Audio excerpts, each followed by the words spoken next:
Hi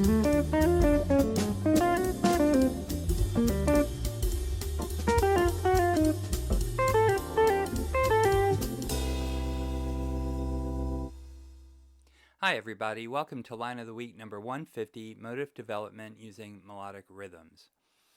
One good improvisational skill to practice is to take a rhythm, add notes to it, and then develop it over a progression. This is called motif development. Common tools improvisers use to develop motifs include the following. The original motif, meaning you take a melodic rhythm and add notes to it. Variation of the original motif, meaning same notes, different rhythm, or same rhythm, different notes. Extension, adding notes to either the original motif or a fragment thereof. Fragmentation, using a part of the motif. Rhythmic displacement, starting the motif on a different beat. Augmentation, making the time values longer. Or diminution, making the line values shorter. And of course, in a solo, you can mix and match these tools as you're developing your motifs.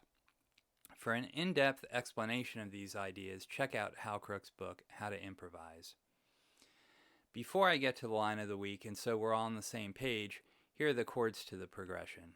The chords are C minor 7 to F7 to B flat major 7 to G minor 7 to C minor 7 to F7 to B flat major 7, E flat major 7, D minor 7, G7. In addition to the standard notation, tab, chords, and chord scales, I also include hammer-ons, pull-offs, left-hand fingering, and right-hand fingering.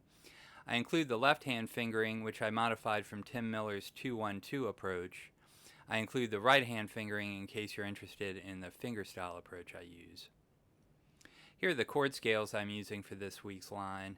I use the notes from the chord scales for two things. First, as a source of notes for improvisation, and secondly, to determine tensions to use for comping.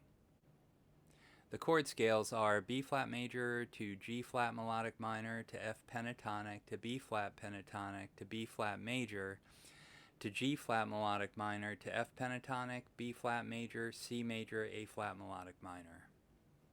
Here's the melodic rhythm I'm using this week. This motif is from Jerry Bergonzi's book, Volume 4, Melodic Rhythms Used with Permission.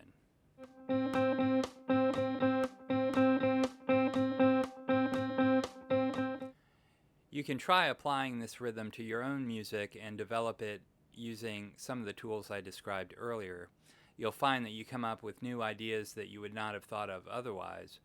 Plus, you can use a process not only for improvisation, but also when you write your own tunes in whatever genre you prefer to play in.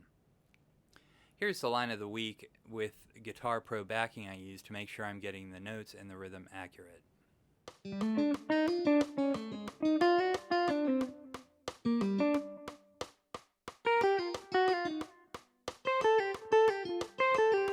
So let's look specifically at the line of the week. In measure 1, you've got the original motif. In measure 2, you've got a variation of the original motif, in this case, same rhythm, different notes. In measure 3, you've got a fragment of the original motif, meaning a part of the original motif. In measure 4, you've got another fragment of the original motif. In measures 5 to 6, you've got rhythmic displacement, here placing the motif 2 beats away from its original starting point. In measure 7, you've got another variation of the original motif. And in measure 8, you've got another fragment of the original motif, followed by a rest to end the line. So that's all for this week. Thank you very much for watching, and we'll see you next week.